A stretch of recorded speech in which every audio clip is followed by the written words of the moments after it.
Hello students, Vinita's Hindi class में आपका स्वागत है। आज हम आपके समक्ष फिर एक नया वीडियो लेकर आए हैं जो कक्षा 10 के कोर्स ए और कोर्स बी दोनों के सिलेबस में है। इस वीडियो में हम आज देखेंगे रचना के आधार पर वाक्य के भेद, जो कि बहुत आसान है। सो लेट्स स्टडी रचना के आधार पर वाक्य रूपांतरण।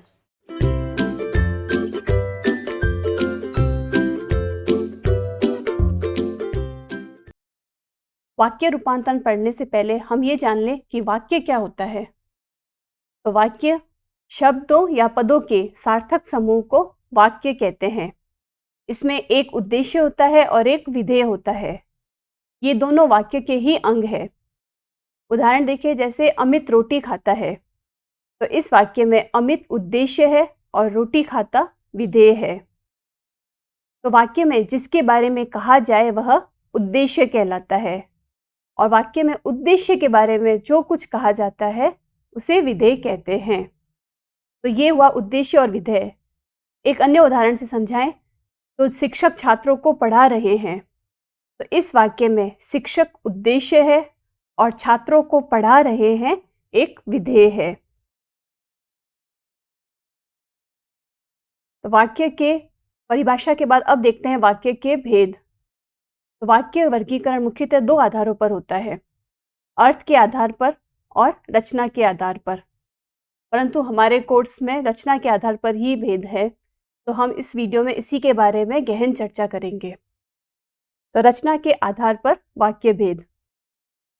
रचना का अर्थ होता है बनावट। किसी भी चीज की बनावट कैसी है या रचना कैसी है।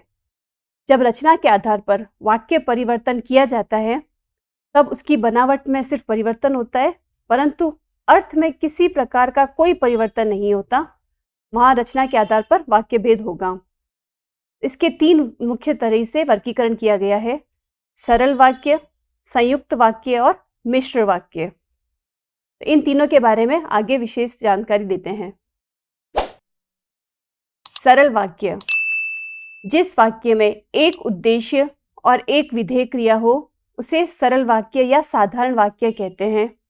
उदाहरण स्वरूप देखें, जैसे राम ने रावण को मारा, आशा अच्छा गाती है, परिश्रमी बालक सफल होते हैं, बिजली चमकती है। ये सभी साधारण बोलचाल की भाषाएं हैं। इसमें राम, आशा, परिश्रमी बालक आदि उद्देश्य हैं और वाक्यों के शेष भागों को विधेय कहते हैं। तो ये हुए सरल वाक्य। अगला है संयुक्त वाक्य। जिस वाक्य में दो या दो से अधिक वाक्य समुच्चय बोधक शब्द या किसी संयोजक शब्द से जुड़े हुए हो वे संयुक्त वाक्य कहलाते हैं। जैसे रमेश ने काम किया और वह अपने घर चला गया। वह चला तो था परंतु रास्ते से लौट गया। राहुल विद्यालय जाता है और मन लगाकर पढ़ता है। इसमें और परंतु ये संयोजक शब्द है। तो जहां दो वाक्य किसी द्वारा जुड़े हुए हो वहां संयुक्त वाक्य कहलाता है। इसमें परस्पर जुड़ने वाले एकाधिक वाक्य स्वतंत्र होते हैं, लेकिन स्वतंत्र कहने का अर्थ यह नहीं कि इनके बीच में कोई अंतर संबंध नहीं होता, अपितु इनके बीच एक खास तरह का संबंध होता है, इसी कारण ये आपस में जुड़े रहते हैं। जैसे राहुल विद्यालय जाता है, यह अपने आप में एक स्वतंत्र वाक्य है, परंतु मन लगाकर पढ़ता है यह इसके बीच में अंतर संबंध हो जाएगा, तो यह संयुक्त वाक्य कहलाएगा। अगला है संयुक्त वाक्य के वर्णन के बाद अब हम पढ़ते हैं संयुक्त वाक्य के भाग। तो इनके बीच बनने वाले संबंधों को ध्यान में रखते हुए संयुक्त वाक्यों को चार भागों में बांटा गया है: संयोजक, विभाजक, विरोधवाचक और परिणामवाचक।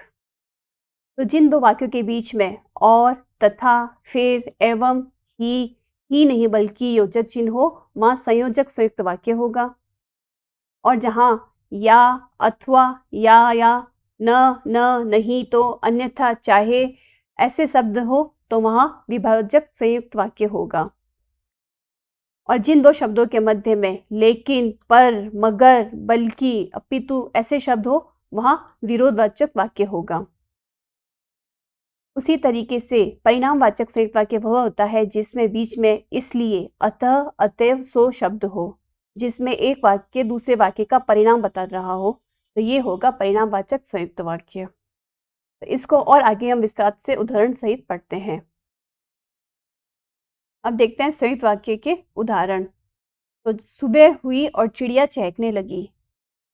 तो यहाँ पर संयोजक संयुक्त वाक्य है क्योंकि इनको जोड़ने का शब्द है और। कल 15 अगस्त है इसलिए बाजार बंद रहेगा। तो इसमें बाजार इसलिए बंद रहेगा क्योंकि कल 15 अगस्त है, तो एक परिणाम स्वरूप बताया है। तो यहाँ परिणामवाचक संयुक्त वाक्य होगा। मैं कल बीमार था सो विद्यालय नहीं गया।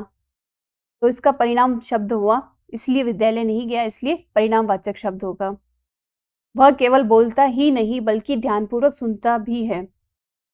तो ही नहीं बल्कि ये अपने आप में जोड़ने का शब्द है, संयोजक संयुक्त वाक्य। तुम घर गए और मैं भी चला गया। तो इन दोनों वाक्यों को जोड़ने का कार्य किया है और ने, तो ये संयोजक और वाक्य हो जाएगा। संयुक्त वाक्य का उदाहरण। उसने एक बार जिद की फिर कभी कुछ नहीं कहा।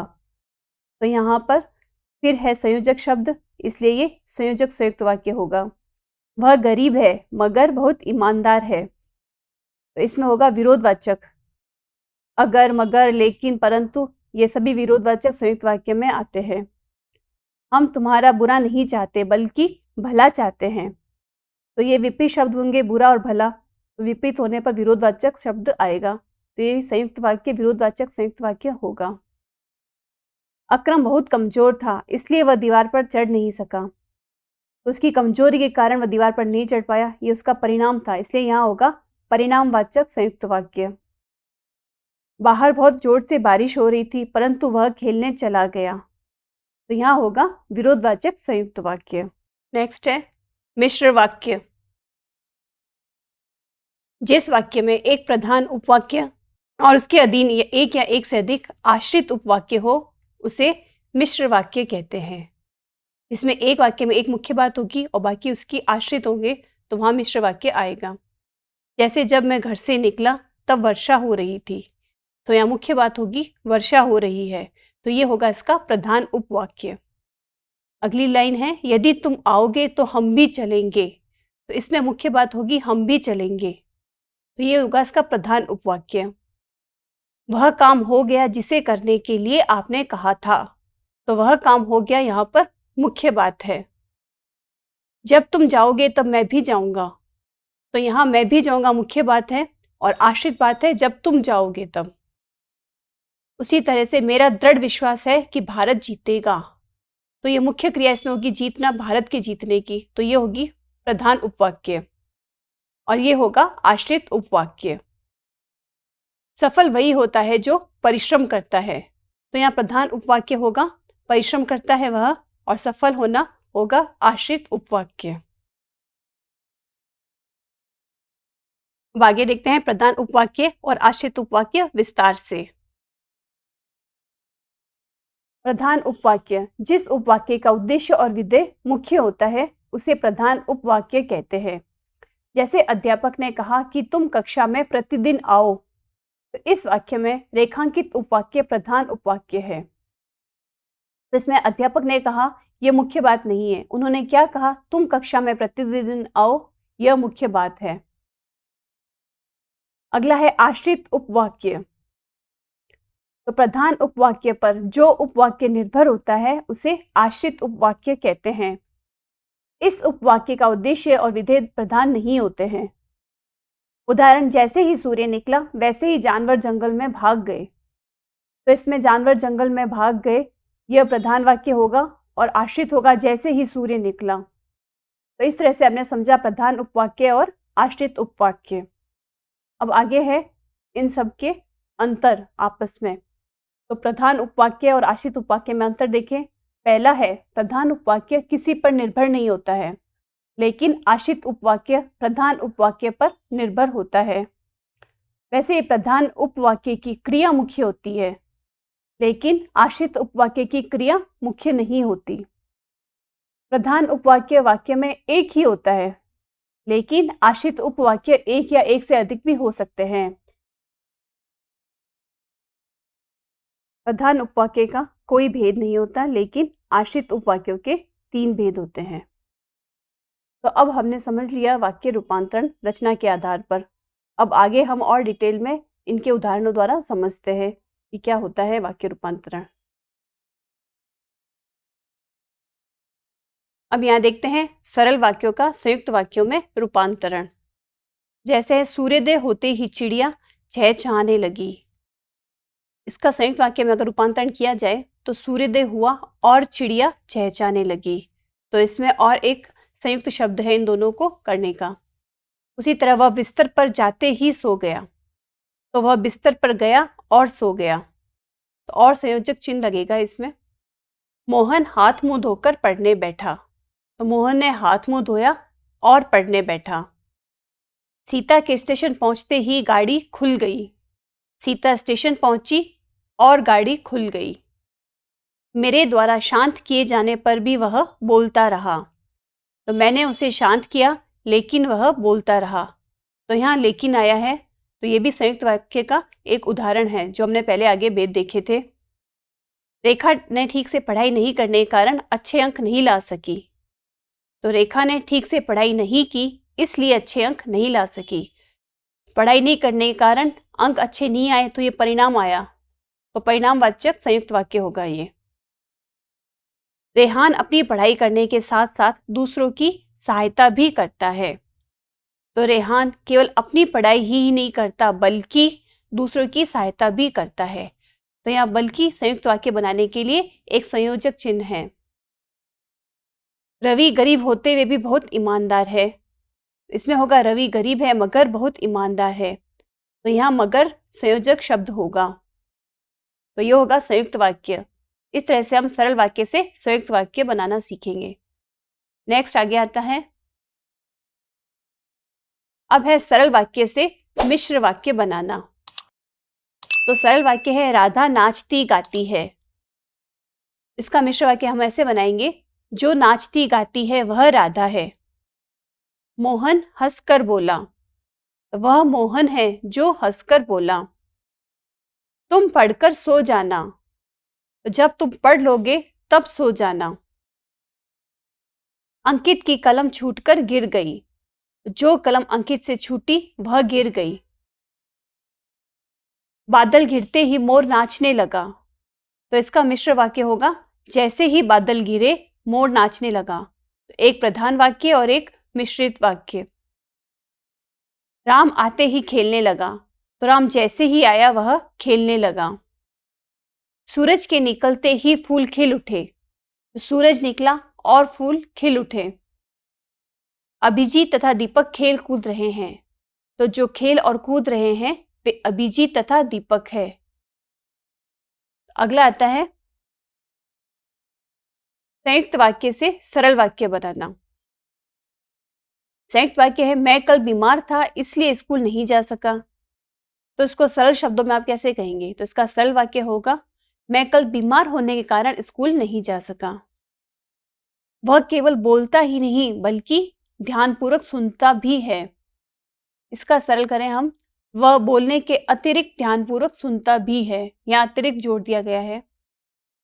तुम घर गए और मैं भी चला गया, इसका होगा सरल वाक्य तुम्हारे घर जाते ही मैं भी चला गया। उसने एक बार जिद की, उसने एक बार जिद की फिर कभी कुछ नहीं कहा, तो इसका सरल वाक्य देखेंगे हम ऐसे करते हैं, उसने एक बार जिद करने के बाद कभी कुछ नहीं कहा। अगला है हम तुम्हारा बुरा नहीं चाहते बल्कि भला चाहते हैं, तो हम तुम्हारा बुरे की जगह भला चाहते हैं। सरल शब्दों में इस तरह से हम लिखेंगे इसे। राम बहुत कमजोर था सो वह दीवार पर नहीं चढ़ सका, तो राम बहुत कमजोर होने के कारण दीवार पर चढ़ नहीं सका। बाहर बहुत जोर से बारिश हो रही थी परंतु वह घर चला गया, बाहर बहुत जोर बारिश होने के बावजूद वह घर चला गया। करण बाजार गया और सामान ले आया, तो करण बाजार जाकर सामान ले आया। तो इसमें संयुक्त वाक्य से सरल वाक्य करने में हम कुछ शब्दों को जोड़ देते हैं। अर्थ में परिवर्तन नहीं आना चाहिए, बस शब्दों को जोड़कर सरल बनाया जा सकता है। नेक्स्ट है मिश्र वाक्य से सरल वाक्य बनाना।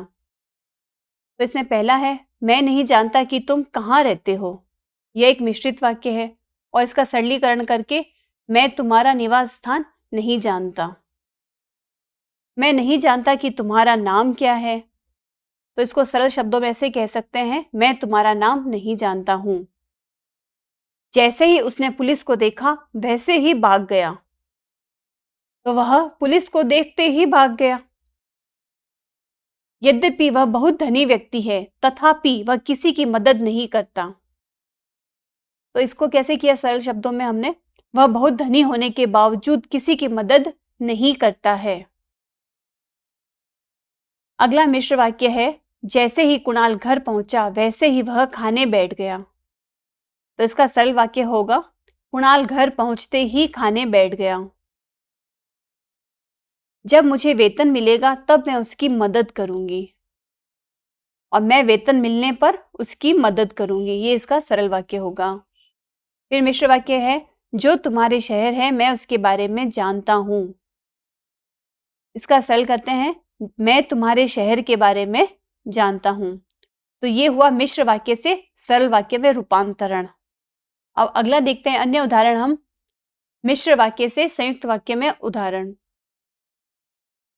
तो जब मैं विकास के घर गया मेरा आदर सत्कार हुआ। तो इस मिश्र वाक्य का हम संयुक्त वाक्य में परिवर्तन करें तो इस तरह से होगा, विकास के घर मेरा आदर भी हुआ और सत्कार भी। विशाल ने जो मोबाइल खरीदा है वह नया है। तो इसका संयुक्त वाक्य इस तरह से होगा, विशाल ने एक मोबाइल खरीदा है और वह नया है। शिक्षक ने कहा कि सबको अपना गृह कार्य स्वयं करना है। इसका संयुक्त वाक्य इस तरह से करें, शिक्षक ने गृह कार्य करने को कहा है और स्वयं करने को कहा है। मिश्र वाक्य है, जैसे ही हम बस से उतरे रिक्शा वाले दौड़ पड़े। तो इसका संयुक्त वाक्य होगा, हम बस से उतरे और रिक्शा वाले दौड़ पड़े। जो ही गुरुजी आए भक्त शांत हो गए। तो इसका संयुक्त वाक्य होगा, गुरुजी आए और भक्त शांत हो गए। मिश्र वाक्य है, जब दुर्घटना की खबर सुनी तब मन दुखी हो गया। तो इसमें देखो संयोजक चिन्ह लगाया, दुर्घटना की खबर सुनी और मन दुखी हो गया, तो ये हो गया संयुक्त वाक्य। जैसे ही छुट्टी हुई बच्चे घर चले गए। छुट्टी हुई और बच्चे घर चले गए। यद्यपि रूपी घर गई तथापि काम में नहीं लगी। तो यहां पर विरोध आया है, रूबी घर गई लेकिन काम में नहीं लगी, क्योंकि संयुक्त वाक्य का एक भेद था। तो इस तरह से हमने देखा मिश्र वाक्य से संयुक्त वाक्य में रूपांतरण। नेक्स्ट आता है संयुक्त वाक्य से मिश्र वाक्य में रूपांतरण। बाजार में सब्जियां महंगी थी इसलिए मैंने थोड़ी सब्जी खरीदी। तो इसमें चूंकि से लगाकर हमने इस संयुक्त वाक्य को मिश्र वाक्य में परिवर्तन किया है। चूंकि बाजार में सब्जियां महंगी थी इसलिए मैंने थोड़ी सब्जी खरीदी। तो ये मुख्य बात इसमें क्या होगी, सब्जियां महंगी होना बाजार में। तो संयुक्त वाक्य से मिश्र वाक्य में चूंकि लगाकर हमने परिवर्तन किया है। ट्रेन बंद है सो मोहन कहीं आ जा नहीं सकता। चूंकि ट्रेन बंद है इसलिए मोहन कहीं आ जा नहीं सकता। सूर्यास्त हुआ और सभी पक्षी अपने अपने घर जाने लगे। तो जैसे ही सूर्यास्त हुआ वैसे ही सभी पक्षी अपने अपने घर जाने लगे। तो इसमें आगे जैसे जोड़ दिया गया है इस वाक्य में। सीता गाती है और मनोरमा नाचती है। तो इसमें आगे हमने जोड़ा जब और तब। जब सीता गाती है तब मनोरमा नाचती है। अगला संयुक्त वाक्य है, लोगों ने परिश्रम किया और सफलता हासिल की। तो इस संयुक्त वाक्य को मिश्र वाक्य में इस तरह बदलेंगे, चूंकि लोगों ने परिश्रम किया इसलिए सफलता हासिल की। अगला है, सुबह की ट्रेन पकड़ोगे और सीधे कोलकाता पहुंच जाओगे। तो यदि सुबह की ट्रेन पकड़ोगे तो सीधे कोलकाता पहुंच जाओगे। तो यहां यदि को जोड़ा है हमने। आज वर्षा होगी और गर्मी भी खत्म होगी। तो इसमें भी यदि लगाकर यदि आज वर्षा होगी तो गर्मी भी खत्म होगी। तो गर्मी खत्म होने के साथ साथ हमारा ये पार्ट भी यहाँ खत्म हो गया है वाक्य रूपांतरण का। अब अगले वीडियो में हम आपके लिए लेकर आएंगे इसके MCQ। सो हमसे जुड़े रहिए। Okay bye, all the best.